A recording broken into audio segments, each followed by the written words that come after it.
Brilliant. So thank you everyone for joining us this evening for our webinar on how to optimize your IVF journey and increase your chance of success. So if you are joining us, it would be maybe even interesting to know where you are on your stage. Are you thinking about IVF, preparing for IVF? Have you started your journey? And really, yeah, interesting to know whereabouts you are on your path. And hopefully this evening's webinar, which will go on to about 8:30, there'll be a Q&A at the end, but do ask your questions as we go along, because if there's something that's really relevant to what we're talking about and we want to make sure that we cover, we will definitely be asking as we go along. So yeah, do send in your questions. Like I said, this will go on to about 8:30, and we are going to be going through a mix of nutrition, diet, lifestyle, and supplements as well. So hopefully this is going to be really insightful hour and a half for you that you can take home some actionable tips. So I thought we would just, introduce the lovely Isabelle, who, like I said, you might have already spoken to if you've ever emailed our customer service, you've had a free product recommendation. But Isabelle is wonderful and a fountain of knowledge when it comes to fertility and IVF. So Isabelle, are you happy just to give a little bit of introduction to yourself? Yes, of course. So my name's Isabelle Aubert, and I have been working in the fertility field as a nutritionist for about 20 years. Most of those closely with Zita, actually, Zita West. And I still do practice in a clinic environment, and I work alongside, just recommending how to optimize nutrition and optimizing egg and sperm quality for natural conception, but also quite specifically for IVF and assisted fertility, where particularly for the female, the needs are quite different. And I try and make it doable because I know how stressful the time this is to go through, and really you don't need any extra burden or stress. So this is the way I work, is really to try and make life easy but to understand what can be helpful, what could be a hindrance, if you like, what may affect egg quality both negatively and positively, and just to actually give something proactive to do whilst along the IVF journey where you can feel very much out of control, to be fair. Yeah, brilliant.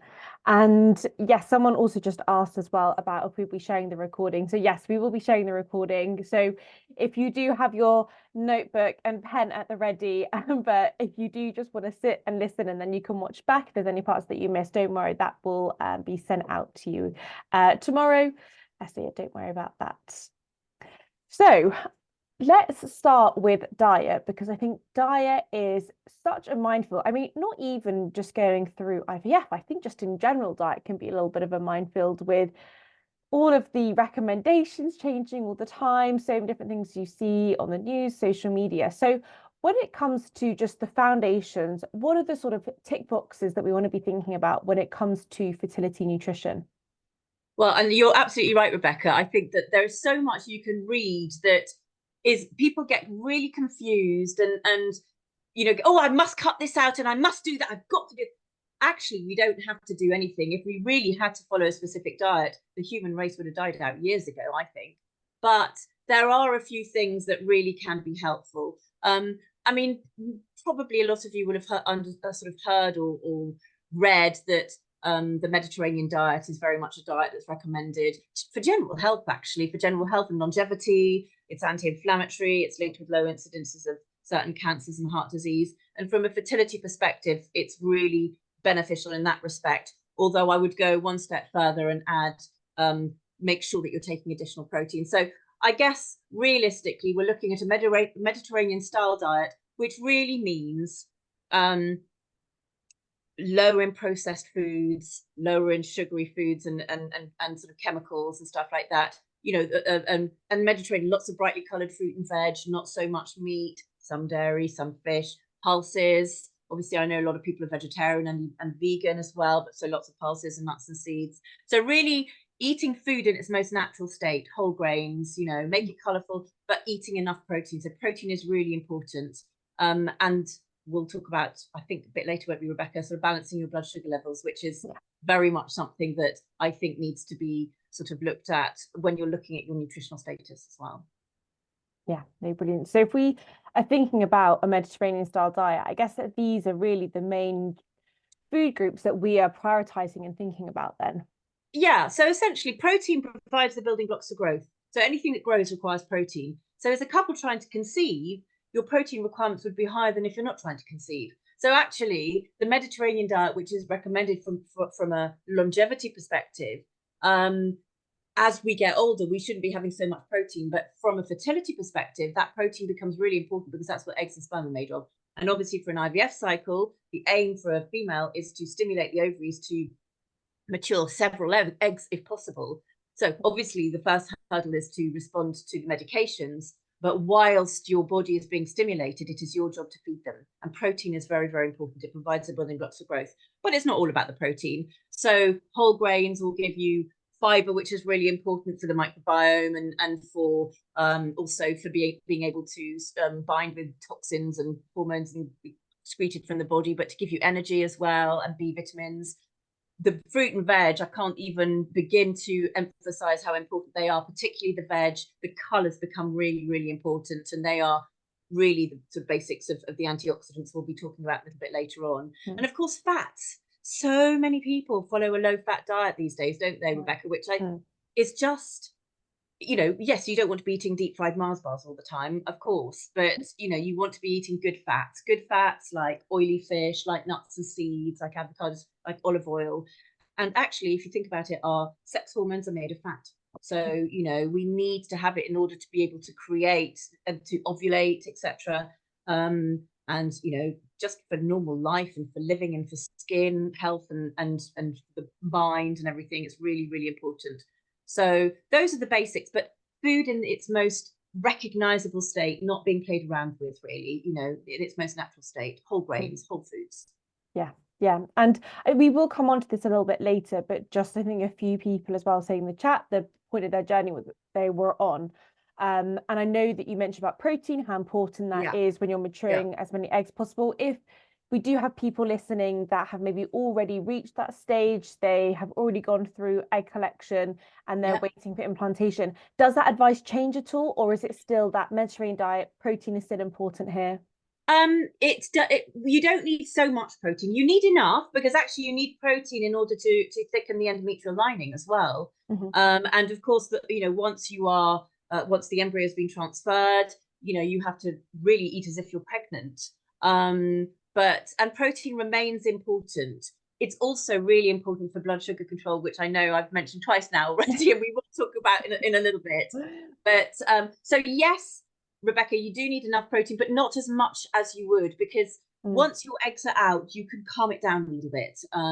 You know, and so eating enough protein, and I tend to try and include a little bit of protein every time you eat, if you can. But following the Mediterranean style diet, because it's very anti-inflammatory, and obviously we don't want to increase inflammation once we've had embryo transferred. Yeah, brilliant. So it's really that Mediterranean style diet that is key here. Yeah, and I'm very conscious of the fact that, I mean, I see people from all sorts of different cultures and eating in all sorts of different ways, and it's the ethics of the Mediterranean diet. As I say, it tends to be lower in processed foods, lower in saturated fats. Saturated fats are found in meat, really, and dairy. Meat and dairy tends to be your high, and it can be pro-inflammatory. So it's you want to have some, but in moderation if you are a meat and dairy eater, if you like. Fish is wonderful, nuts and seeds, plant-based proteins such as pulses, beans, lentils, and chickpeas are really, really important. Yeah. And the essential fats, back to the olive oil and the avocados and the nuts and seeds. Yeah, brilliant. And yes, so you mentioned the blood sugar balance, and this is I think we both said we really wanted to include this slide because it's something that we both talk about a lot, and we say control your blood sugar balance. But I think actually a lot of people can sort of go away and think, well, what exactly does that mean? So what does it mean when you say protein is important for blood sugar balance or control your blood sugar balance? Okay, so so essentially all foods have to be broken down to their smallest molecule before we can absorb them. So carbohydrates turn into sugar, turn into glucose, if you like, and carbohydrates range from potatoes to banana, you know, so fruit is high in sugar, to the obvious ones, to, you know, potatoes and rice and pasta, that kind of thing, to sweets, you know, but basically foods that will break it down into sugar when they enter your bloodstream. Now, we can't keep sugar in the bloodstream. So the pancreas then has to secrete insulin to take the sugar out of the bloodstream. Now, if you have a high carb diet or a high sugar diet, or you have lots of refined carbohydrates. So when carbohydrates are refined, so things like white flour, white pasta, white rice, the husk is taken off, the sort of the fiber is taken away, if you like, and it enters your bloodstream a lot more quickly as sugar. So if you have, if you're eating, I don't know, a muffin with jam, it will go into your bloodstream very quickly as sugar, and your body has to react to it. So it will release insulin to take the sugar out of the bloodstream. So you get what's called a peak and then a trough. And often people with a high carb diet will feel you start getting these little sort of lulls and you start dipping. And I see so many people saying, oh yeah, well, I have to have a Diet Coke just to get me through the afternoon, or a cup of coffee, or that Kit Kat just to get my blood sugar up. Actually, you don't need any of those things to get your blood sugar up. The ideal, obviously, is to try not to slump in the first place. So the reason I mentioned protein is that protein and fat, and they normally go together, slow down the absorption of carbohydrate into the bloodstream. So it means that the sugar enters the bloodstream more slowly. You don't get that big spike. So it keeps your energy going for longer, and you don't get these crashes. But this in turn will also, it makes us feel better, and particularly in pregnancy, actually, our blood sugar levels are much more disordered. But actually, all our hormones work in connection with each other.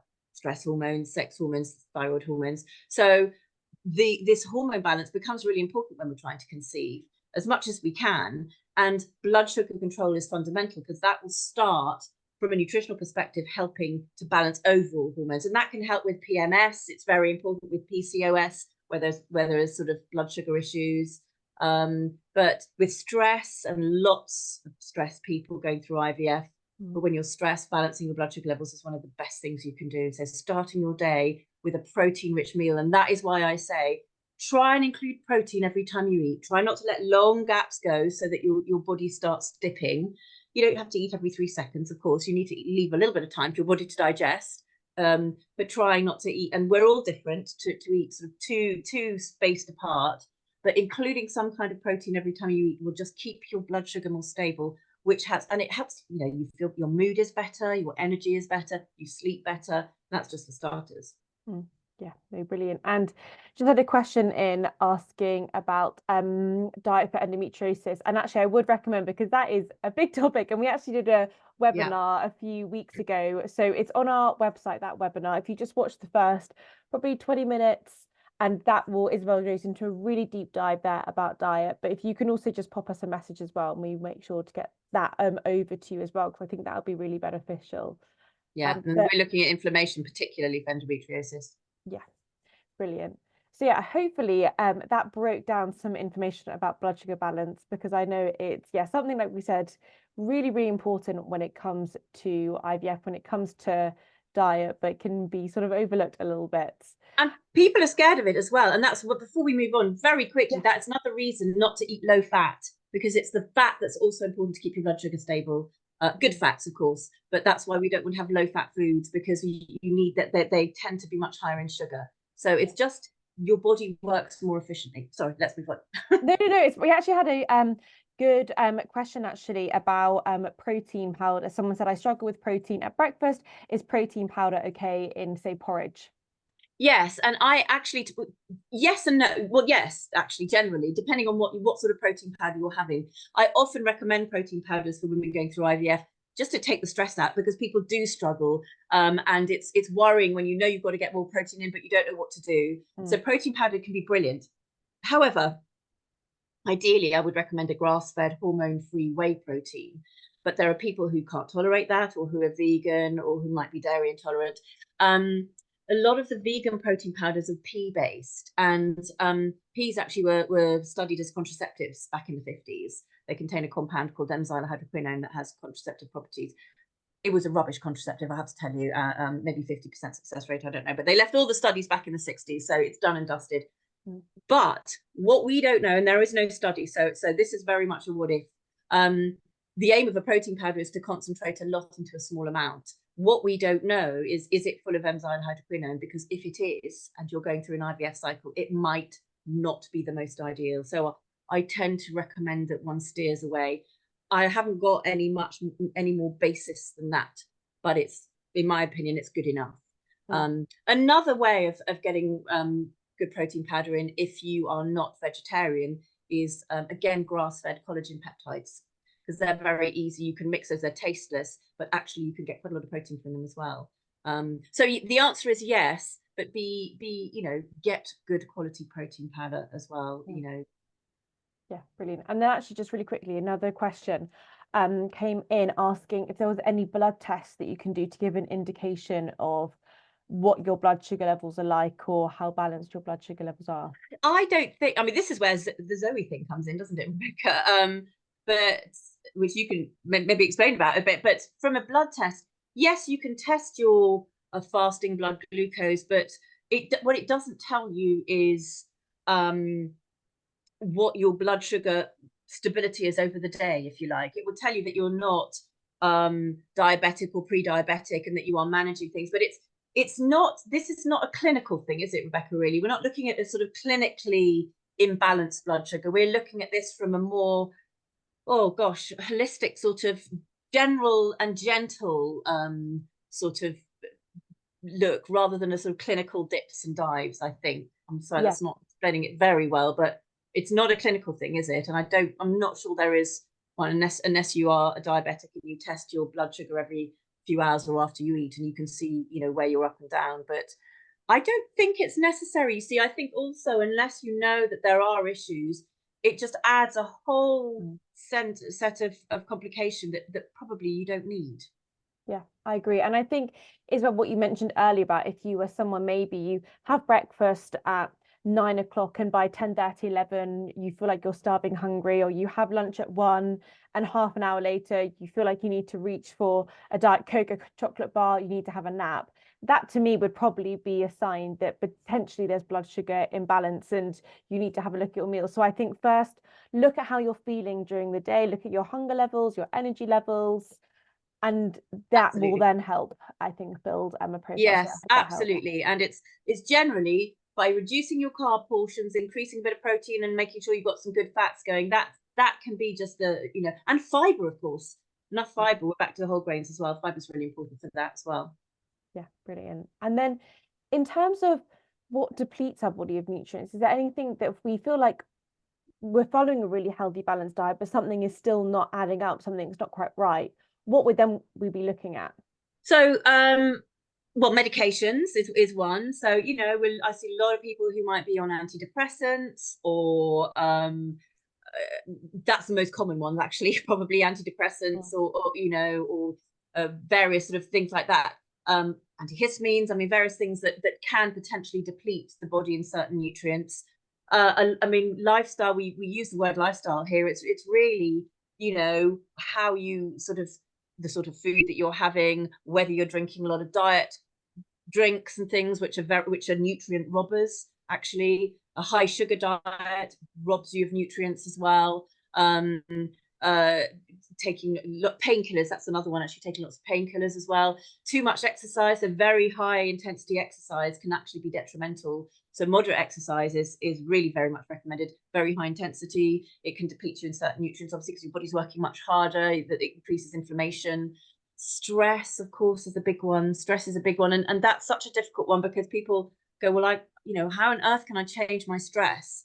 You can't necessarily, but what we can do is focus on maybe the nutrients that might be being depleted and put them back in again, and how your body manages the stress. And the first protocol, of course, is, guess what? Blood sugar control. So there's all of that. With the environment, it's whether you're, if you're spend your day walking down a busy street which has got traffic on it left, right, and centre, your liver's going to have to work harder to detoxify all the pollution. So there are all various things, aren't there, that can affect. And it's more subtle, but it's looking at, whether or not we have maybe a slightly higher requirement for nutrients because of how we're living our lives. Yeah, no, definitely. And like you said, it all feeds in, and it's all about making those small changes that have overall a really big impact. I agree. I don't think it needs to be a complete overhaul of one's life. And I am not a fan of people suddenly completely turning their lives upside down, because, that doesn't really work. It just adds more stress, and people, it's not really particularly healthy doing that kind of thing. As you say, small changes can add up, and that's really all you need to do. Things that are doable and feel quite controllable. So I think, yeah, the big question we're going in, is there anything I can do to improve the quality of my egg and sperm? Well, I think yes, absolutely. Yes, Okay. absolutely. We can't ever, nobody can give you a guarantee, of course, because there's never a guarantee, but there is a lot of study done, particularly on male fertility. At this stage, there is no test for egg quality, so we can't tell, but they do test animals, and in the end, eggs and sperm are reproductive cells. They are casings for strands of DNA. And I'm very much of the belief that what is good or bad for the man is good or bad for the woman. You know, they have to correlate with each other. So, and what we can see is better quality embryos. So we have to assume that things do make a difference. So the answer is yes, absolutely. Yeah. And I see a lot of people who are told by their doctor or their consultant that there is nothing you can do. And I just do not believe that. Yeah. So when we're looking then at starting with the egg, looking at specific nutrients, what is it that we need for the egg? And I guess it's really linking back as well to some of the points that you mentioned in diet as well, and how this all links to egg quality. Of course. So this is this is a sort of, you know, reasonably basic slide in that there's a lot of more things that we need for that, Yeah. of course. But for instance, yeah, you need, I mean, vitamin D, which is such a big one. And I think we're talking about that later, aren't we, Rebecca, vitamin D, because vitamin D, so many of us are low in vitamin D, and that is something you can't really get through food. I mean, in an ideal world, we wouldn't supplement at all, of course, but we don't live in an ideal world. And actually for IVF, even if we did, I think we'd supplement anyway, because your body's being asked to do something that it wouldn't normally do in nature. But certainly for vitamin D, it's either the sunshine or it's a supplement, to be honest. So vitamin D, very important. The folate, of course, which is it's important. But you know, for eggs and sperm are casings for strands of DNA. So folate is important, but folate requires B12 and B6 in order to enter the cells. Omega-3, really important for the cell membrane, but also the quality. And actually, women who have higher levels of omega-3 are more have higher pregnancy rates, who are more likely to get pregnant. That is known. Coenzyme Q10 is really important. It's we all create it. You know, I was looking at CoQ10 a little bit more closely. Do you know what our peak, Rebecca, of making CoQ10? Age 25. After that, it's all Gosh, downhill. really? Oh, Yeah. After that, it's all downhill. So a CoQ10 is an enzyme. It's an antioxidant enzyme that we create. It's part of the right in mitochondria, which is the powerhouse of a cell, and it's part of the energy production process. But it's also a potent antioxidant. It can help, you know, sort of reverse and combat cellular damage. But yes, our peak is 25, and then our own production of CoQ10 starts dwindling from then. And most people going through IVF tend to be older than 25 to be fair. So that is really, really important. And inositol as well, which I think we'll talk about a little bit later, which is a lot of people just think of myo-inositol as something to be taken when you've got PCOS, which it is very, very helpful for women. There's been a lot of study done for women with PCOS, but as it turns out, it's rich in the follicular fluid. So it's really potentially helpful for egg quality and maturation. But it's not all about just these. Obviously, there are a lot more nutrients that are important. yeah, but these, I guess, some good points to focus on, and we will be coming on to CoQ10 as well, because I know that there's a lot of questions people have, and a lot of people have heard about it as well. And then how does that differ to when we're thinking about sperm health? Well, I mean, in some ways, it doesn't really differ, of course, because we're looking again at strands of DNA. But the sperm, not only does it, so from a semen analysis, you know, because I get people going, well, my, you know, sperm's fine, it's not a problem.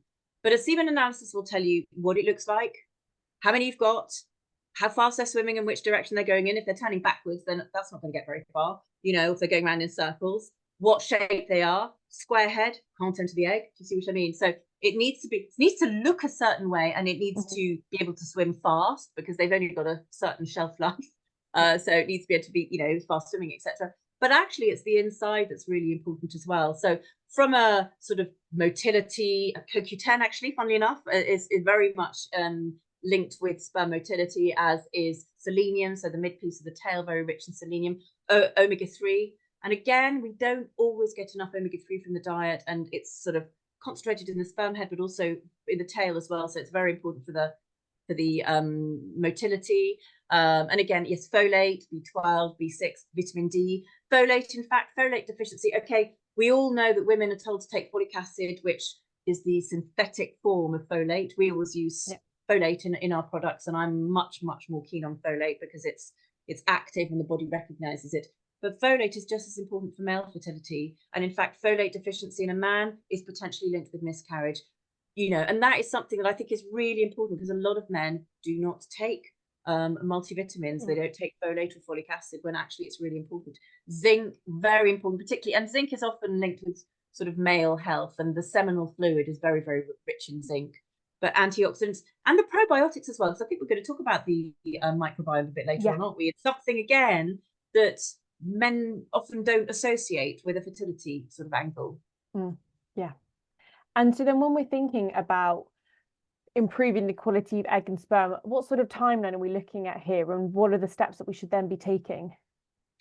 Well, so the maturation cycle is roughly 2.5 to 3 months for eggs and sperm. And in an ideal world, you know, a lot of people will recommend that you have a 3-month preparation cycle, which I agree with wholeheartedly, by the way. And sometimes, I mean, more, you know, more is always good, but sometimes too long feels too difficult and too onerous.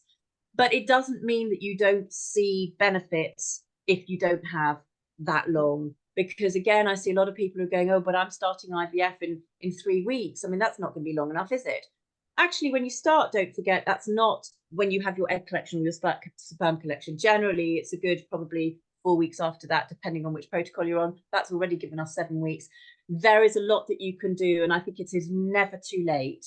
And I do reiterate that because I don't, you know, people go, oh, it's too late this time. It's not. It's never too late, actually. But ideally, if time is, you know, if one is preparing and thinking, okay, then in an ideal world, 2.5 to 3 months, I think. And it's doable, 2.5 to 3 months, really. Yeah. And then, how does that look in terms of the main steps? I think what you're saying at the beginning is not overwhelming people with things they shouldn't be doing. So ideally, in that 3 months, what do we want to be focusing on?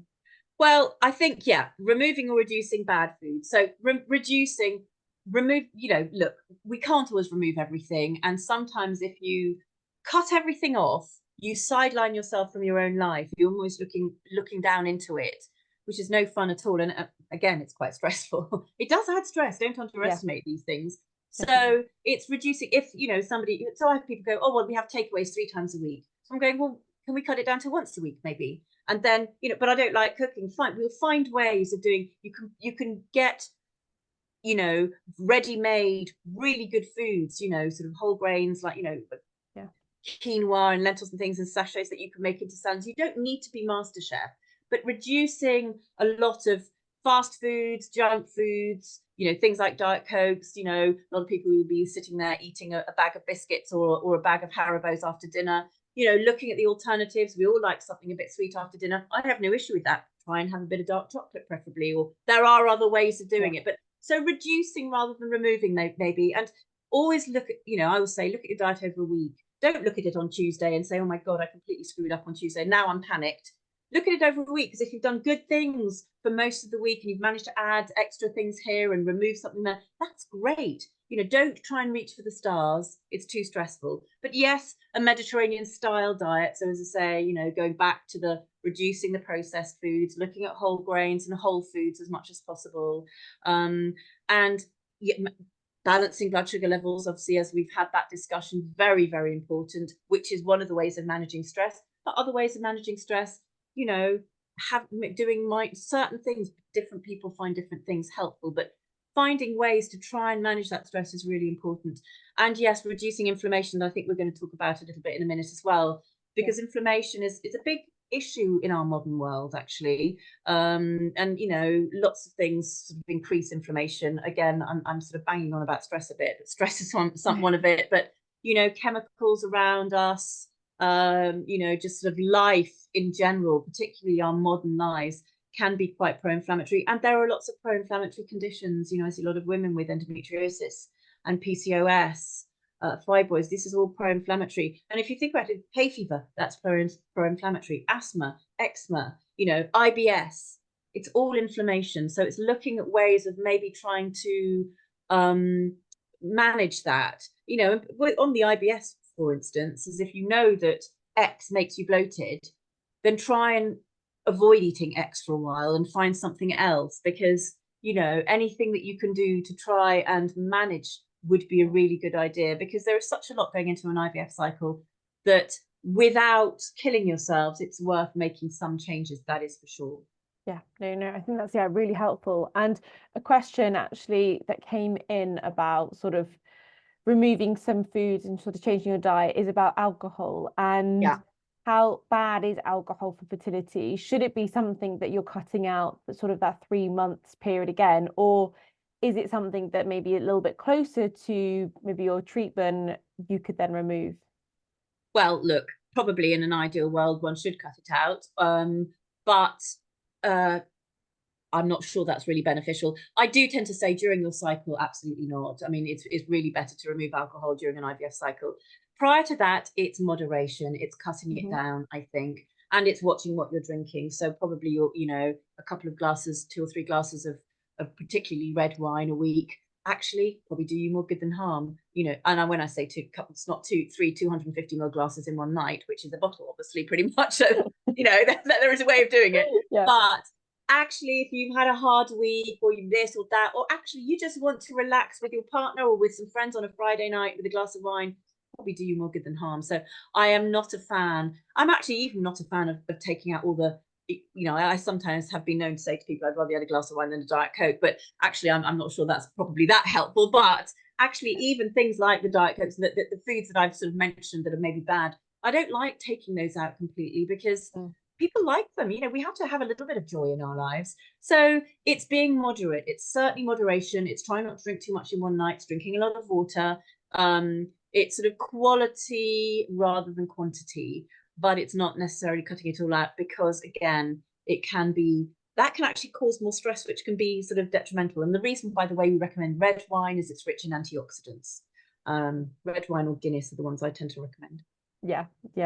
And I think you're so right. It's balancing it with the stress. Yes. And I think it's going to be different for everyone. I think for some people, that won't be something that they maybe struggle with, or think they can say, I just won't drink for the next 3 months. That's It's absolutely very fine. personal. And other people actually, it's a big part of maybe, their stress eating or their social life, which they still want to continue with. So I think working within your lifestyle, I think, is really important. And question actually about reducing inflammation, which we are going to go on to next, about exactly sort of what inflammation means and nutrients as well for it. Yeah, no, and I agree with you. I think we are all different. We are all different in ourselves, but we're also all biochemically unique as well. So one size never ever fits all, and it's got to be something that is doable. It really has to be something that's doable. So it doesn't mean that you suddenly sideline yourself from your life. As I say, that's not. I've actually seen people doing that, and their IVFs don't work. And when they are a little bit more relaxed, it tends possibly better, because you just not holding this tension in. Yeah, brilliant. And then I think another buzzword, I think, like we were saying about blood sugar balance, I think inflammation is something that gets mentioned a lot, and we talk about reducing inflammation, but what exactly does this mean? Why is it so important to think about it for IVF, and then how can we manage it? Well, it's so essentially, I mean, inflammation can be many things. As I mentioned, a few things like, you know, pro-inflammatory conditions like eczema, asthma, IBS, endometriosis, PCOS. Those are all thyroid. You know, there's some Hashimoto's and things. You know, a lot of autoimmune conditions are pro-inflammatory as well. And it increases free radical activity in the body. Which increases basically oxidative stress. And from an egg and sperm perspective, if you like, higher levels of oxidative stress are linked with poorer egg and sperm quality. So it's definitely linked with potentially reducing, you know, your body has to try harder with various things.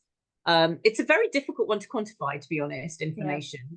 There's the very obvious inflammation that we can see, but, you know, other things, migraine, that's inflammatory as well. You know, there are a lot of things that are, you know, and we need inflammation. Don't get me wrong. We actually need inflammation. That's how the body, but it's the everyday sort of chronic inflammation. So if somebody was gluten intolerant, for instance, every time you eat a gluten molecule, your body will create an antibody to combat it, which is a pro-inflammatory reaction. So your body you get put into a constant state of inflammation. Your gut is always inflamed because all you're doing is giving it stuff it doesn't really like very much. So you bloat, and then you go, oh, I feel better after 2 hours. Oh, I'm now going to have a bowl of pasta. I'll bloat for a couple of hours. It doesn't matter. You're just constantly slightly bloated. Do you know what I mean? It's all inflammation, really.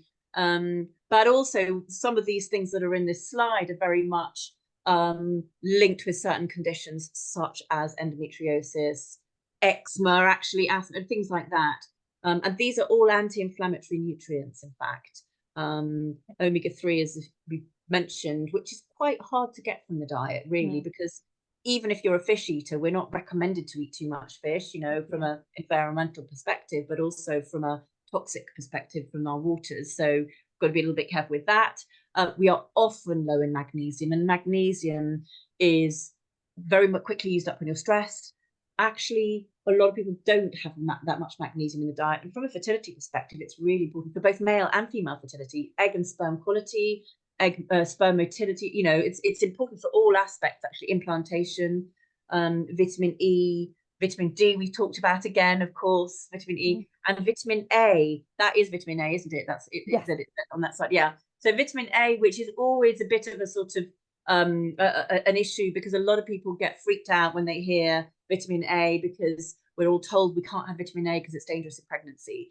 And yes, to some extent, supplementation of vitamin A, or if you're eating very vitamin A rich foods such as liver, which is very concentrated, which is the retinol sort of vitamin A, if you like, it can be dangerous to a pregnancy. But actually, vitamin A is really important in pregnancy, and lack of vitamin A, for instance, is linked with eye problems and blindness and all sorts of immune issues. So vitamin A is important from a fertility perspective, and it's very anti-inflammatory. It's very important for the immune system. But the vegetarian sort of vitamin A, if you like, is beta carotene, which is, for instance, what we use in all our supplements. So we get a lot of questions, don't we, Rebecca, about why have your supplements got vitamin A? Actually, it's beta carotene, which is the vegetarian precursor to vitamin A. So the body will create whatever it needs from the beta carotene and no more. So it's very safe, and you are unlikely to overdose from food. And yeah, obviously one can overdose on everything if you have very, very, very, very high doses, but nobody would ever recommend that. But yeah, vitamin A is a very important part, and people forget that. It's not always that scary. Yeah. And we've got lots of questions actually coming in about sort of all the nutrients and how much of them you should take, which we will actually come onto. So not ignoring your questions there, but we will come onto all of that. But something that we did just want to touch on is CoQ10, because I think every time we talk about it, we get lots and lots of questions. And I mean, I know that I think both of me and you, Isabelle, we always say it's one that people always have previously maybe read about, heard about it for IVF, but what is actually CoQ10? What is it doing, and why, is it such a sort of buzz nutrient when it comes to IVF? So it is well, we all produce it, as I mentioned a bit earlier on, but it turns out that we peaked very young. I can't believe that. Yes, I know. So we all make it. It's in every living cell, and so in our foods as well. Whatever we eat, which has all got cells in plants and animals, all contains CoQ10 as well. And it's part of the energy production process. So actually, it's an enzyme, and so which facilitates a chemical reaction, if you like, particularly producing the energy molecule ATP, which is our energy molecule. But so it's an energy production, but it's also a potent antioxidant. So with IVF, the first sort of thoughts are that it's really important as an antioxidant. It can help with both egg and sperm quality. There's a lot of study done with sperm, actually, and as I said, because at the moment we can't really determine egg quality, but with sperm you can, and actually CoQ10 very much has beneficial effects. But it's also, as an energy booster, it's very important so not only as an antioxidant for the quality and for combating free oxidative stress, basically. But as the egg is the largest single cell in the female body, you need a lot of energy to create an egg. And with IVF, the aim is to mature or ovulate, if you like, with lots of eggs. So your energy requirements go sky high during an IVF cycle. So by increasing your energy production potential, if you like, that is one of the reasons they think that CoQ10 might help with IVF outcome. So it's got a lot of benefits in that respect. And as I say, as we get older, our own conversion production of CoQ10 becomes less efficient. So it is, which is why it's useful to actually take it in. Yeah.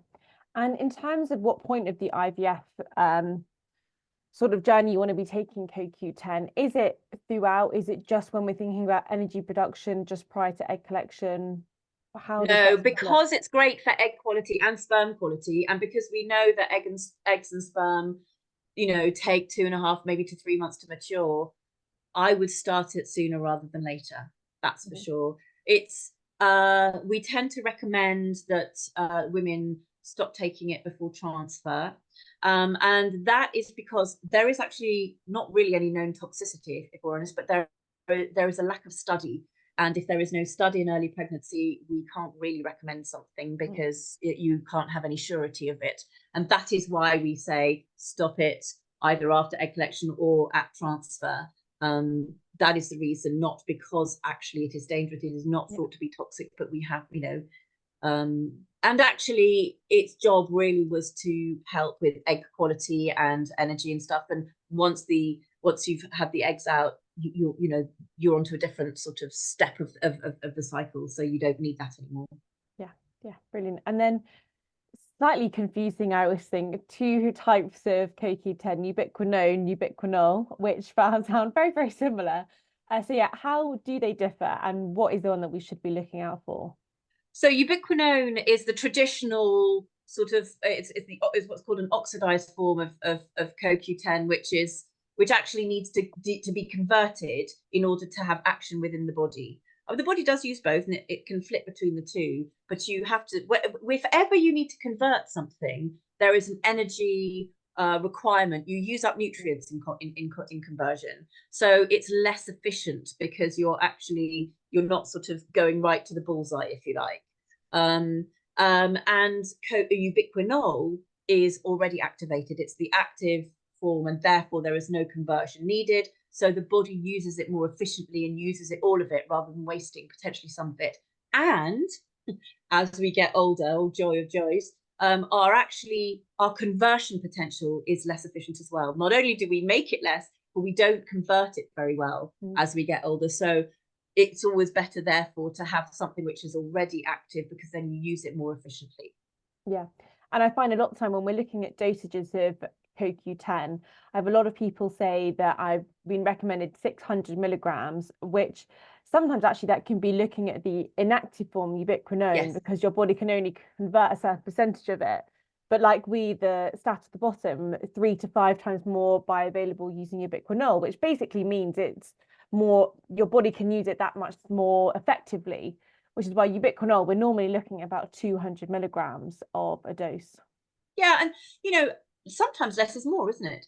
You don't, I mean, sometimes people take super doses of things, and yes, you're right, with the 600 milligrams, those studies are with ubiquinone, not with ubiquinol.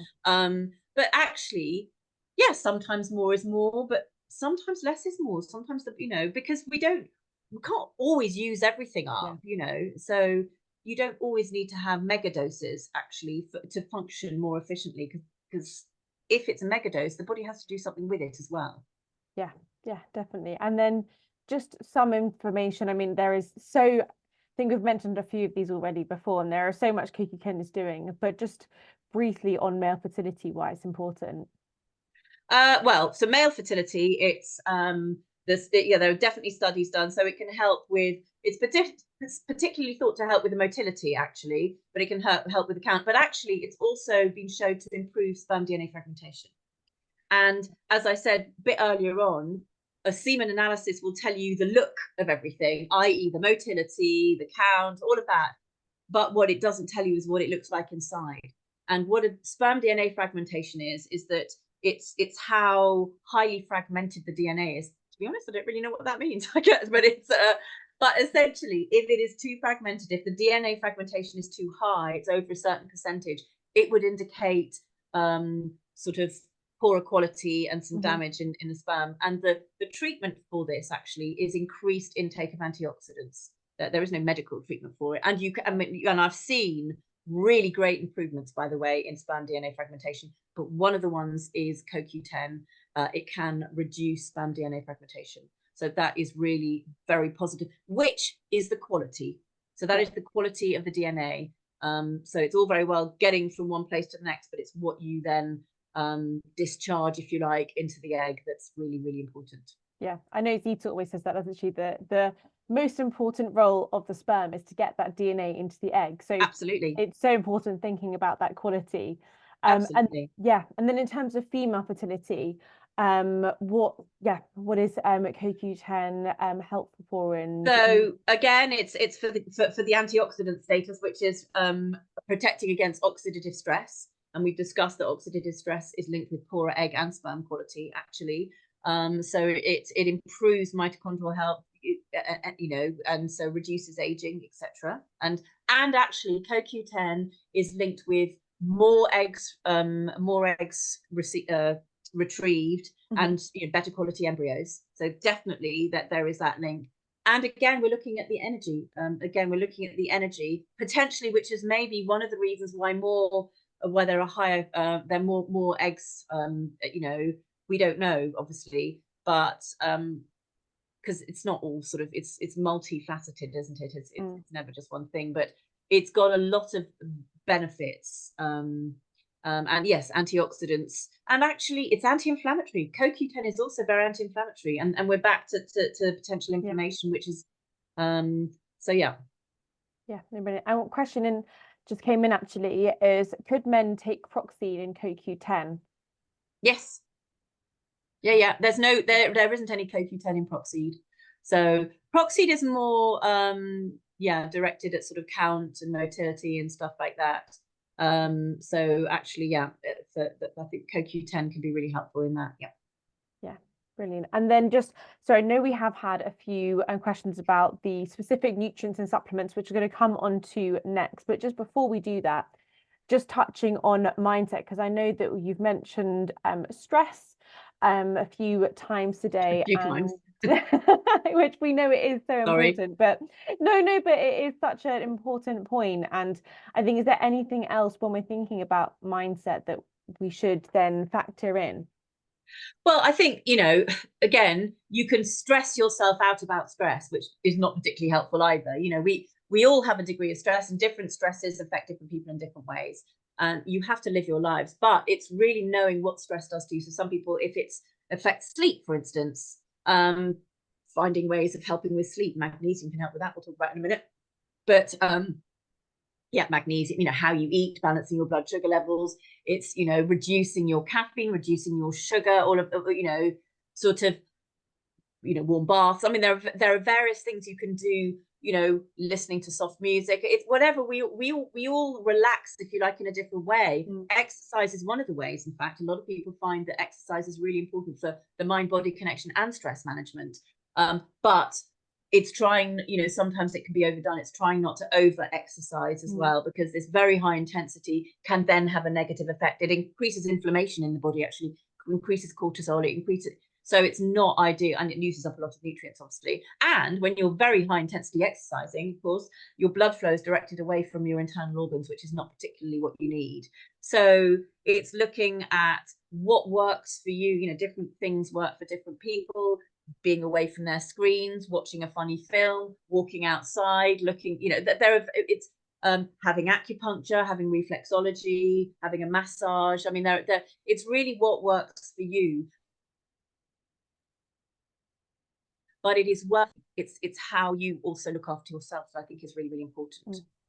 Yeah, no, brilliant. I think that's really, really helpful, definitely. And then I think, loads of questions, like I said, have come in for supplements. So we will try and get through these as we go through. But when we are thinking about supplements, because I think obviously we developed the Zita West range, was developed alongside the Zita West Clinic. We've had personally a lot of amazing feedback and user cases when it comes to supplements. And I know it can be it's going to be slightly personalized to everyone, so we are just going to touch on some ones that we think are really important and things to be thinking about. So question actually came in for CoQ10. We're talking about dosage, is that 200 milligrams that we recommend, but I know someone earlier actually did say that they were, yeah, I've seen some people say 400 a day, some people say 600 to 800 a day. And yeah, I don't know if you had any thoughts here. I mean, as I say, the studies, with the 600 tend to be done on ubiquinone rather than ubiquinol. Yeah.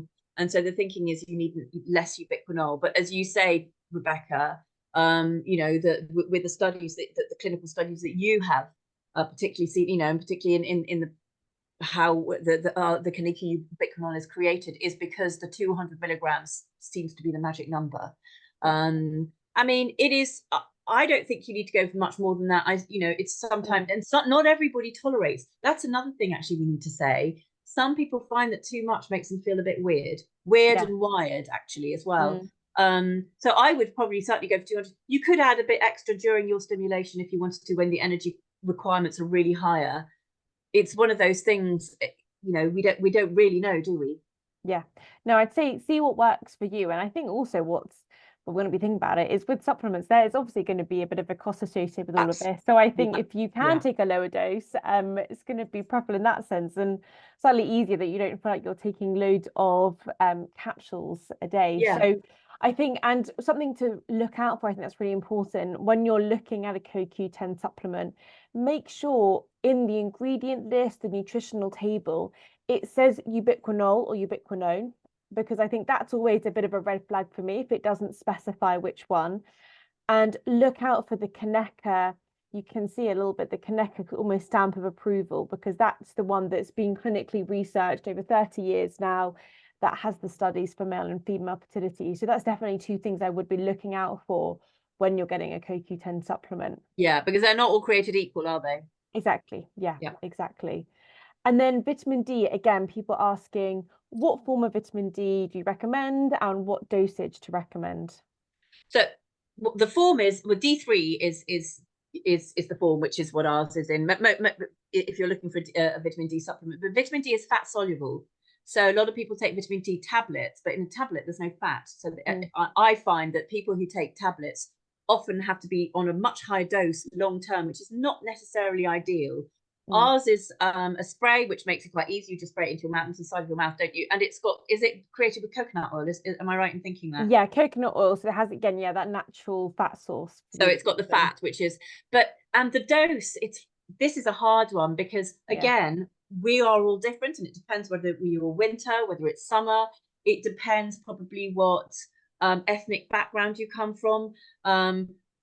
Really the only way of knowing is to test vitamin D, to be absolutely honest. But generally vitamin D is reasonably non-toxic. I know the NHS recommends 400 a day. I have to say, I do not think that is even touching the sides mostly. It's not enough. And we are, I do a lot of vitamin D testing, the clinic I work at, and of course, there are people who are fine, but on the whole, people tend to be lowish, particularly at this time of year.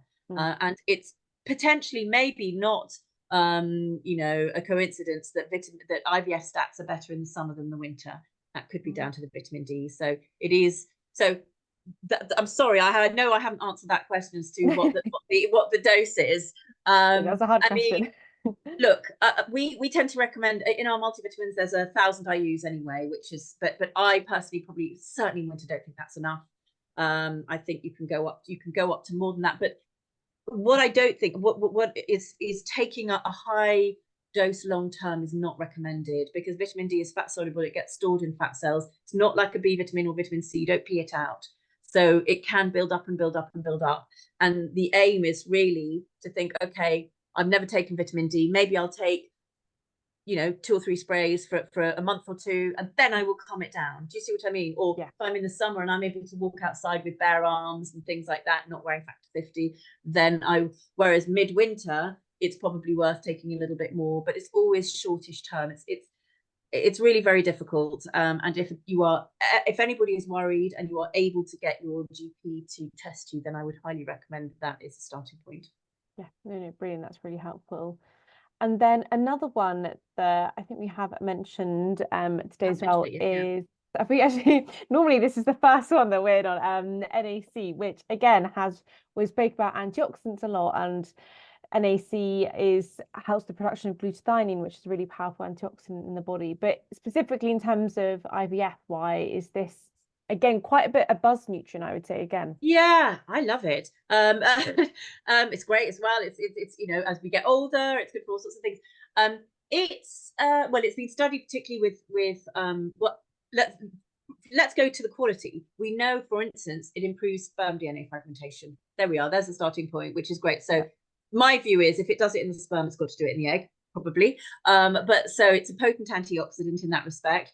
It's also very anti-inflammatory. It's been studied and is recommended for PCOS and endometriosis. Actually, it's been studied in both of them, both of which are pro-inflammatory conditions. With endometriosis, it's great for reducing the pain. And with PCOS, it's anti-inflammatory, but it is also able to regulate hormones, and it can reduce insulin levels. It can reduce testosterone levels. So it's got a lot of benefits. It's been recommended. I mean, it was studied with COVID, actually. It was studied with reducing COVID, the sort of length of a COVID attack, for instance. I mean, I have a daughter who picks at her skin, and actually it turns out NAC can help with that. I mean, there's a lot of, yeah. So if you look at it, there's a lot of benefits. I mean, I don't. It's again, not everybody. Not everything suits everybody. But we recommend. Yes, and it's been studied. Sorry, with recurrent miscarriage. It's been studied with reducing the risk of recurrent miscarriage, and that actually the studies start with once a pregnancy has been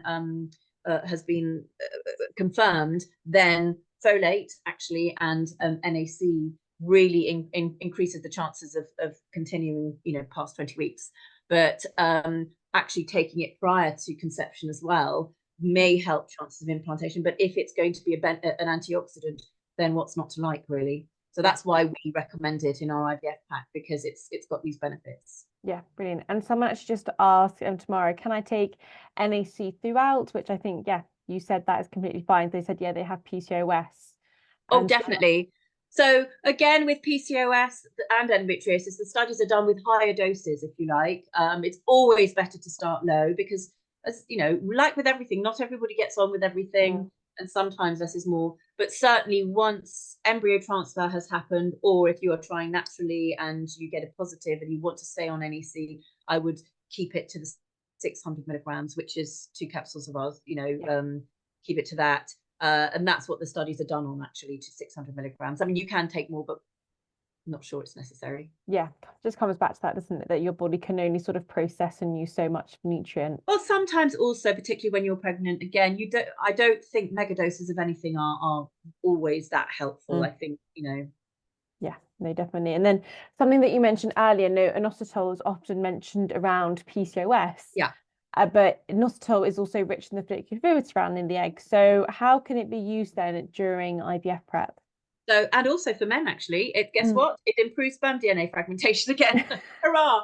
Okay. As well as other aspects of sperm health. So it's actually a sugar, in fact, which is weird because it's recommended for PCOS, but it's again anti-inflammatory. It's from a hormonal status, but from an IVF status, it may help mature the eggs, actually. So it's also been studied with reducing the risk of gestational diabetes in pregnancy. It's got a lot of benefits if it's taken at the doses recommended. And the dose recommended from a fertility perspective is 4 grams a day, which is what ours is. Yeah, brilliant. And then, we spoke, I think there's a few questions as well about sort of what type of omega-3 to be taking, the sort of dosage, because this is one that you spoke about quite a bit with being anti-inflammatory. Yeah. And again, it's not a massive part. I'd say the average UK diet, oily fish, which is the best source of omega-3, it doesn't play a huge role in our diet. A lot of people don't like oily fish because oily fish tends to be quite fishy. And unless we live on the coast and you can whip up, a sardine from the sea, which is amazing. But, once it's traveled for a couple of hours, it goes fishy. You know what I mean? And a lot of people get put off, basically. Yeah. Or they don't like fish, or they're vegetarian, or so we don't. And actually, even people who do eat quite a lot of fish, I used to do a lot of testing of omega-3, and I've never really yet come across anybody who's got the correct amount in the body or correct ratio of omega-3 to omega-6. It's very anti-inflammatory. Omega-3 is always anti-inflammatory. And as I say, it's really important for sperm health, but for female health, it is thought to delay ovarian aging. It's thought to help with egg quality. It's important for hormone balance, for the cell membranes, actually. And this particular, the ultra omega-3, which again is not a mega dose, but it is a dose that, because it's bound to something called phospholipids, which make up which is big sort of make up sort of composition of the cell membrane, isn't it? So that can enter the cell membrane much more easily, and therefore the body uses them more efficiently. Yeah, no, exactly. And then I think, a lot of people actually asking about magnesium, asking, interested to hear a bit more about magnesium. What sort of magnesium should people be taking? Sort of dosage again. So if you're able to touch a little bit on magnesium, again, it's quite a hard one. I think magnesium is quite different for a lot of people. But it is. It's magnesium is again, I think when they do sort of big, or certainly in the past when they've done big population studies, magnesium often comes out low.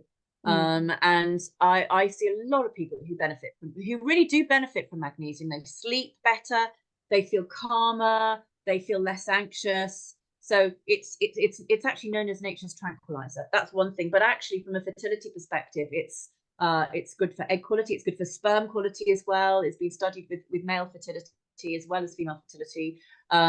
It is thought to potentially help with implantation. It's anti-inflammatory. So this is a lot of women, for instance, with endometriosis tend to goes hand in hand with lower magnesium levels. But that is potentially also thought might be true with women with PCOS as well. It's good for blood flow. There are lots of benefits really. And from a natural perspective, if you think about it, so magnesium is a muscle relaxant. So from a natural conception, if you like, which takes place in the in the tubes in the I can't remember what they're called anymore. What they call them? In the tubes, in the follicular tube, and essentially oh my God, I completely lost my train of thought. The embryo gets wafted down through the tube, down into the uterus. But if you are low in magnesium, these tubes can cramp and it can stop so it can actually prevent the embryo going down into the uterus. So it's got, quite a mechanical action as well. And magnesium deficiency is linked with people who are prone to headaches, for instance, people who maybe suffer a bit from constipation, that people who feel that they get anxiety or PMS or period pain. So there are a lot of everyday, the sort of the twitchy eyes and the muscle cramps in your legs and your calves and things I'm not saying it always is, but they can be linked with and often alleviated with magnesium. And you're right, there are lots of different types of magnesium. And in fact, our magnesium is derived from the Irish Sea, and it is natural source from the Irish Sea. So it's mineral rich and therefore the body can sort of absorb it much more efficiently. Exactly. And it's very gentle on the stomach as well. That's the thing. The only thing with magnesium, sometimes people can find it's not very gentle on the stomach, but sometimes I'd say a little bit of trial and error. Start off with a lower dose, 1 capsule. Try it in the evenings as well, because it can help with sleep, and then just find a dose that works for you. I think is that really beneficial to try. And then just a few questions actually that came in on the supplements. And then, so Zoe asked, what folate dose do you recommend for people with recurrent miscarriage? I don't know if you can answer that one, or best to discuss with GP. Well, it's certainly folate over folic acid, that's for sure. There is a genetic mutation, a genetic variant, if you like, called the MTHFR mutation, which is actually, quite prevalent amongst the population. There is a higher percentage of the population than one might think. And actually, particularly if you've got PCOS, there may be a higher risk of, not risk of, incidence of it. But what it means is essentially is that the body requires a higher, it's not very efficient with the folate, if you like, requires a higher folate intake. And it is linked with a higher level of a pro-inflammatory metabolite called compound, if you like, called homocysteine.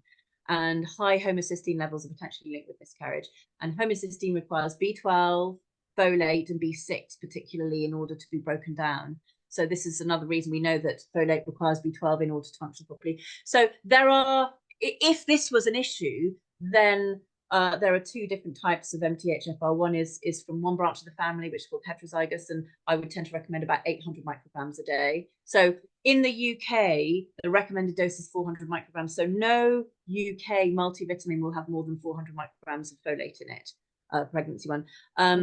But actually in the States, the recommended dose is 800. And the reason I mention that is to show that it is pretty safe. And folate particularly, because your body, again, recognizes folate. It doesn't, with folic acid, it has to be converted. And in the conversion, there's always bits that sort of hang about, and so it's much more efficient. So I would say 800 if you had the sort of an even more increased MTHFR, then maybe more. But again, with folate, it's like you always say, Rebecca, and I agree with you wholeheartedly, always start low, because I've seen people who it can make you very anxious, actually.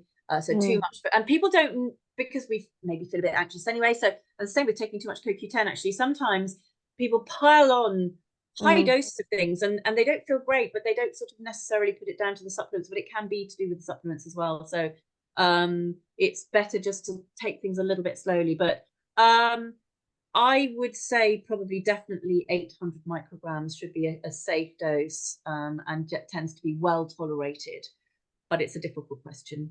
And yes, maybe if you wanted a bit more information, we could do, we offer one-to-ones, don't we, Rebecca? So we could have a chat about that. Yeah, no, of course. And then someone also just asked about the omega-3. How is this different to the DHA that we have? So this is the ultra omega and then our DHA, and it's what Isabelle was mentioning about the form of fat. So the DHA is a triglyceride, which is still a brilliant omega-3 supplement, but because it's not the natural fat our body sort of uses, it means it has to be converted in the body first. Whereas the ultra omega, that phospholipid, is the natural fat form of fat found in the body, so it is just slightly more efficient absorption, which is why just if you do maybe have high levels of inflammation in the body, when we think about PCOS, endometriosis, think about environment as well. If you're living in a big city, you're maybe getting the tube a lot, exposed to pollutants a lot, might be a sign of slightly higher inflammation. Going through IVF, when we know that the inflammation is really important. So when actually sometimes for a shorter period, we're at that sort of 3 months at least, we would want something that's going to be slightly higher absorbed, which is just the difference between those two supplements. Okay, brilliant. And then if we are just thinking about, so we've talked a lot about how we're getting the egg and the sperm in the best shape possible, and thinking then about fertilization. But then when we're thinking of the next step, you have the embryo, you're getting ready for transfer. What does anything change in terms of diet, lifestyle, supplements? Is there anything that we need to sort of switch our focus to? Well, I think once the eggs have been collected, then your protein requirements are not so great. So you can reduce, as we mentioned right at the beginning, I think, so you can reduce your protein requirements somewhat. You don't want to suddenly go to eating just toast and Marmite. That's, you do need to have some kind of protein.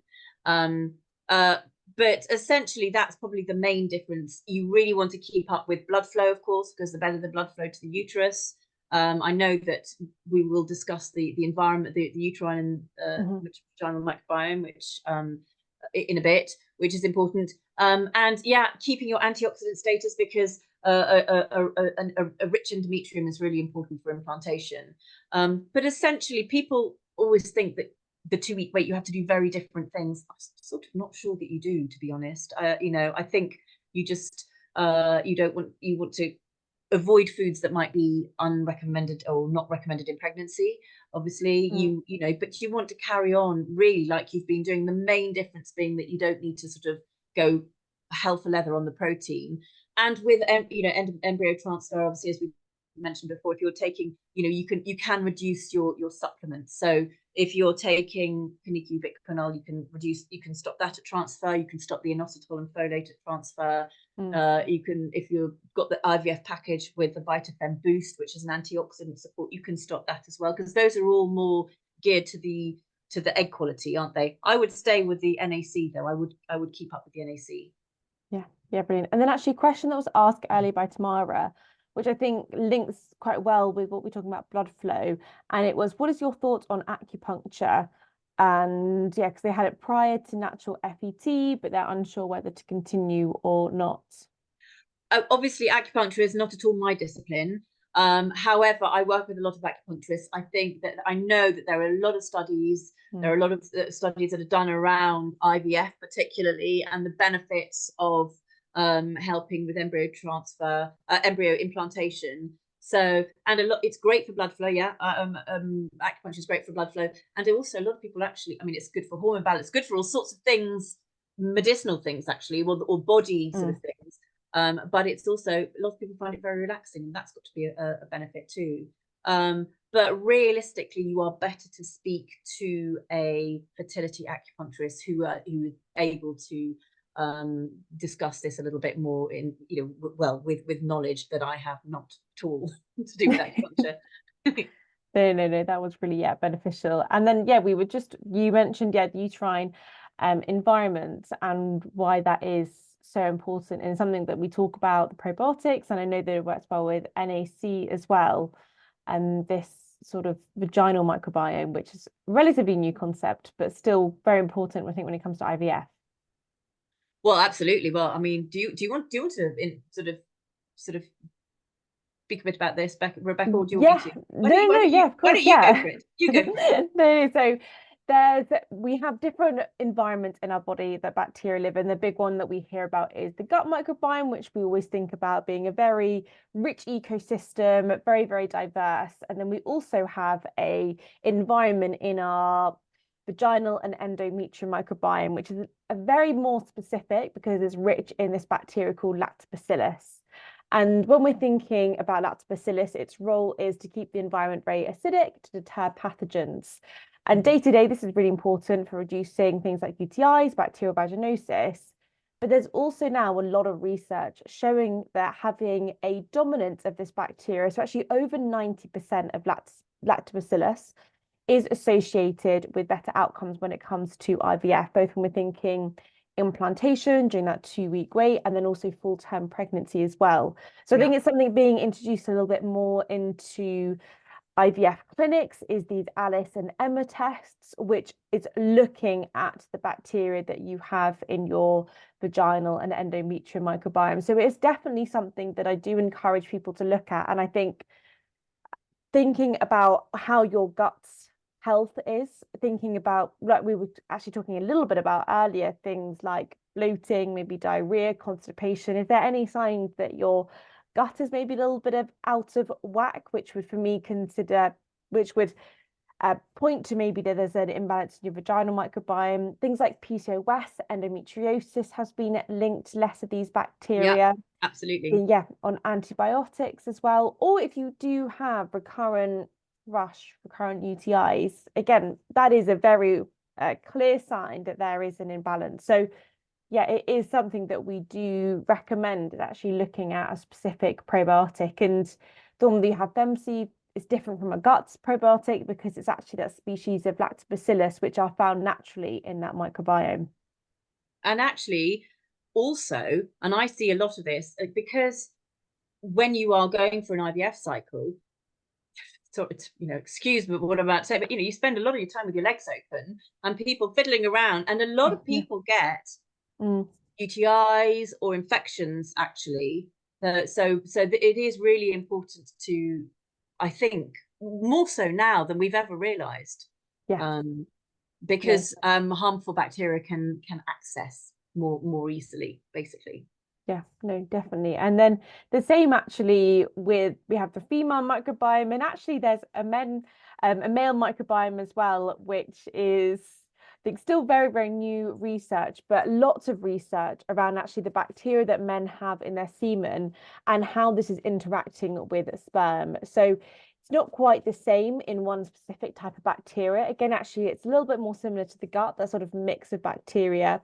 But again, actually, it comes right back to when we're thinking about inflammation. There are some bacteria as well that can cause increased inflammation, and that's going to lead to poor motility. Again, it comes back to this DNA fragmentation. So there has been, studies looking at introducing probiotics to men, how that impacts positively their microbiome and how that can improve things like motility and things like DNA fragmentation as well. So yeah, again, a really important point to think about that I think can be overlooked, but it's those warning signs as well of if your gut isn't quite, if it doesn't feel balanced, if you are noticing any of these symptoms, these triggers, that looking at the gut can be a really important part.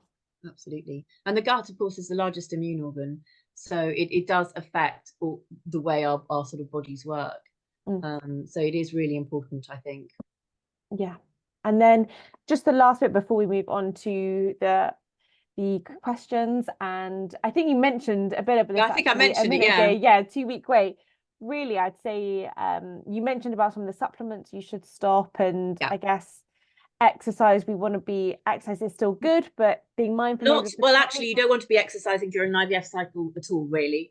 So during your actual cycle, I would be saying walking. You're walking and but no more than that, really, because you don't want to be bouncing about when your ovaries are working hard, nor do you want to be directing your blood flow away from your inner, from your internal organs. And obviously, so implantation takes place over the 3 to 4 days after transport. That doesn't happen straight away. So those 3 or 4 days are quite important as well. You can carry on with your normal life, but you probably don't want to start spring cleaning your house or climbing a mountain, like I know somebody did actually. Her husband dragged her up a mountain straight after. Anyway, but that's another story. But yeah, so I think it's just the supplements that we've discussed, reducing really those from our packages. It's those 3, isn't it? It's the ubiquinol, the VitaFem Boost, and the inositol. Just because you don't need them, but I would stick with everything else. Yeah, and a question actually, because this one actually isn't in packs, the magnesium. That was, I think today we have launched this, so you guys are getting this very hot off the press. But someone asked, would you recommend to keep taking magnesium during the 2-week waits? I would, yeah. Actually, your magnesium requirements, in fact, are raised in pregnancy for a start. And there's often not a huge amount of magnesium in a multivitamin because it's very bulky, isn't it? Yes. Not much in. So there's generally magnesium, but not a huge amount. And in ours, VitaFem, or there is a certain amount of magnesium, but not an enormous amount. So a bit of extra magnesium probably wouldn't go amiss. It might help with implantation. It may reduce the risk of miscarriage. These are potential maybes. But yes, I would recommend that you continue it. I wouldn't stop it. Yeah, brilliant. Well, yes, we have come to the end of the presentation. So please start sending in your questions and we will get to them. And so if you're not following Zita West on socials, lots of updates, information you can find on there. We have our website, amazing blog posts, our mailing list as well, but you can hear about all of the upcoming events that we're holding, new product launches. Isabelle mentioned as well that both of us do free product consultations as well. So we know that it can be very overwhelming, all of the different supplements on offers and what you should be taking. So you can also book that as well. There's a QR code there, or you can also just head to the website as well and you can book free of charge, obviously no obligation at all, just a hopefully helpful chat. So thank you everyone for tuning in this evening. We will now be taking your questions, and like I said, we'll have about 10 minutes. So if there's anything that we haven't answered, then obviously book a call, or you can email our customer service as well. And we had a few questions about baby aspirin. I don't know if Isabelle, you would say best to discuss with your GP? Yeah, I'm afraid that as nutritionists, we are not qualified to talk about medicine. And so it's something that you do need to discuss with your GP or your consultant. Yeah, brilliant. And then a question from Sarah. I take a daily women's probiotic, not yet started IVF. Can this be continued throughout pregnancy? Yeah, most probiotics are completely safe during pregnancy. It's always best to check that it is safe in pregnancy, and you should go to that website.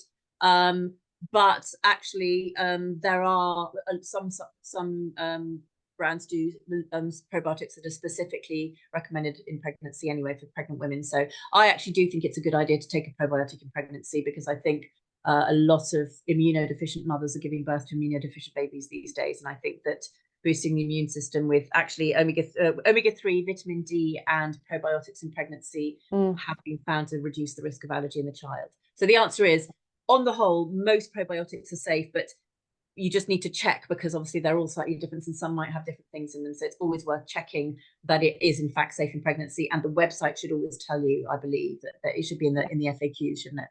Yes, yeah. And Sarah actually just asked, and yes, sorry, Femceive is safe to take during Yes, pregnancy absolutely. as well.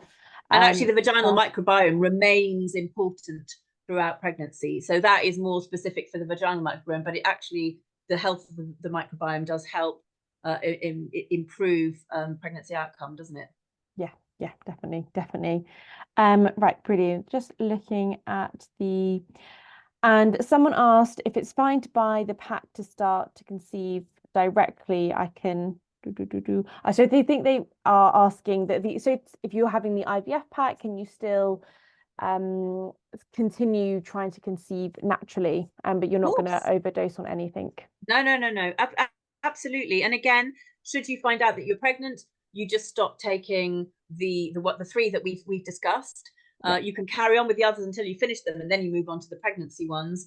But you know, it's absolutely no problem at all. Yeah, and a lot of people will take it anyway, you know, trying to get pregnant, because sometimes you just want to cover as many bases as you can. Yeah. And then Stephanie is asking, how much omega-3 do we need to take? Yeah, how long is a piece of string, really? Yeah, this is it really depends on if you can. It also depends if you're on any blood thinners. And actually, you know, the lady was asking about baby aspirin, which is a blood thinner. Baby aspirin is a small dose. And again, some women going through IVF are also put on blood thinners such as Clexane. Omega-3 has blood thinning potential. So you have to be a little bit more careful. Actually, because our products are not mega doses, they are safe to take along blood thinners as long as you don't exceed the dose that is recommended. And again, it really it's dependent on which omega-3 you've got, and they're not all equal. Not all omega-3 is equal. So it's a difficult question to answer, that one. No, it's right. Theory in that one, yeah, it can, and it also depends, I guess, on your diet as well. If you completely, are having some omega-3 as well. Yeah, and if you're exactly, I mean, you might be not a vegetarian, for instance, but a lot of people don't like fish, full stop. So if you don't eat any fish, or as I said before, you might eat fish, but actually you realize that you don't really eat any oily fish. The oily fish are things like salmon, trout, mackerel, sardines, and things like. A lot of people go, "Oh God, I'm not eating that. It's far too fishy for me. I like cod and shrimp and prawns, you know, which is fine, but there's not really any omega-3 in those particularly." No, really helpful. And yeah, getting lots of comments in just saying thank you for the informative session, and it was really helpful. So yeah, as well, thank you so much for sharing all of your information and then answering the questions as well. If there is any other questions, do keep them coming. We'll 4 more minutes or so. And I think Rihanna was just asking about the exercise point that you're making. So say, I think no exercise during the cycle itself, i.e. the 15 days, I can exercise until that point.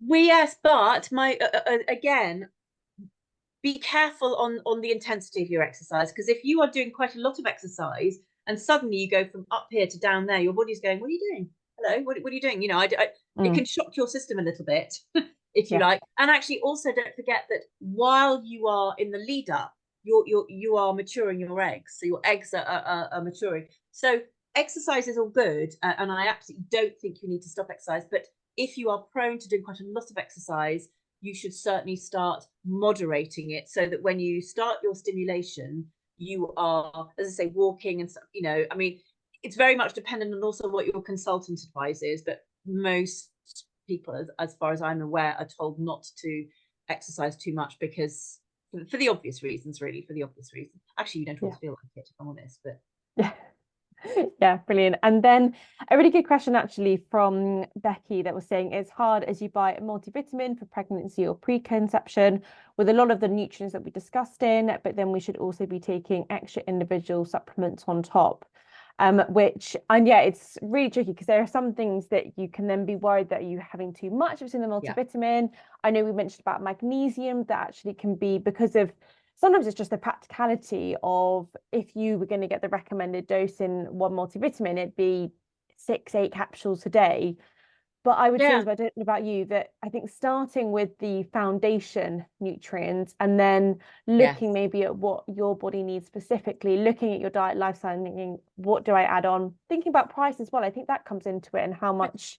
Yeah, and another thing is Well, also yeah, what you look like. If you are 5 foot and weigh 45 kilos, you're going to need different things to somebody who is 5'8" and weighs 70 kilos or whatever. yeah, Do you see what I mean? So particularly for things like magnesium, it can often be based on body weight. I mean, as in you would need maybe a little bit more if you're taller and heavier than if you're very small and slight. Same with CoQ10 actually.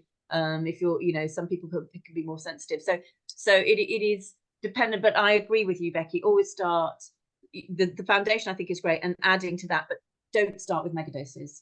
yeah, exactly. And as well, it's like you were saying about the CoQ10 that it does deplete as well when we age. So it's also thinking about age as well and Yeah. If what you're extra support 40, your if body you're needs. 40, Yeah. it's different to if you're 32. Yeah, That's for sure. exactly. So Yeah. Becky, I'd say definitely as well, like we run the free product consultations, really good opportunity just to talk through it all. Because I know obviously we've tried to, Isabelle, you have been amazing at sharing all of Well, the no, information, but it it's is very difficult to answer overwhelming. Yeah. questions sometimes when you don't have a full context. Yeah, no, exactly. And then Catherine was just asking, could netball affect you conceiving naturally as well? So I think that was from the exercise point. I mean, no, it depends. If you're playing netball 5 times a day, 7 to 8 days a week, and you crawl into bed every night so exhausted that you can't even open your eyes, yes, probably. But if you're playing netball a couple of times a week and you love it and it gives you, some endorphins and stuff, it's probably doing way more good than harm. And I don't think that even if you're trying naturally, you can suddenly put your life on hold. But if you think in the back of your mind, you think, actually, I know I overdo the exercise a bit. I know that I'm addicted to it, and then maybe it's thinking, okay, maybe it's time to moderate it. So it's very much most of us have a little voice that tells us what we're doing, and we sort of know. And again, also to be absolutely frank, what one woman's high intensity might be another woman's not so high intensity, and vice versa. So again, one size doesn't fit all. But if you are worried at all, then moderate it. But netball should be fine. You're not running around all the time, and it's fun, and it's not for so long, is it? So I can't see that would be a problem unless it's a netball that I have never heard of. Yeah, change your position as well, maybe. Don't be a centre, be a goal shooter. Yeah. Final, you may have a knowledge of netball there. But right, so we have reached the end of the webinar. So thank you everyone so much for joining us this evening. Isabelle, thank you again for sharing all of your knowledge. So you have talked a lot this evening. You can rest your voice for the end of the day. But yeah, like I said, I hope you found it helpful. It gave you some actionable tips. You will be receiving a recording of the webinar if you want to watch it back. Book a free consultation if you want to discuss in more detail. Send us an email as well. Just go onto our website and all the contact information is there as well. So yeah, everyone, thank you so much for joining. And yeah, we will be here if you need anything else. Good luck, everybody. Yes, everyone, good luck. And thank you again as well. Yeah, enjoy the rest of the You're evening, welcome. everyone. You're welcome.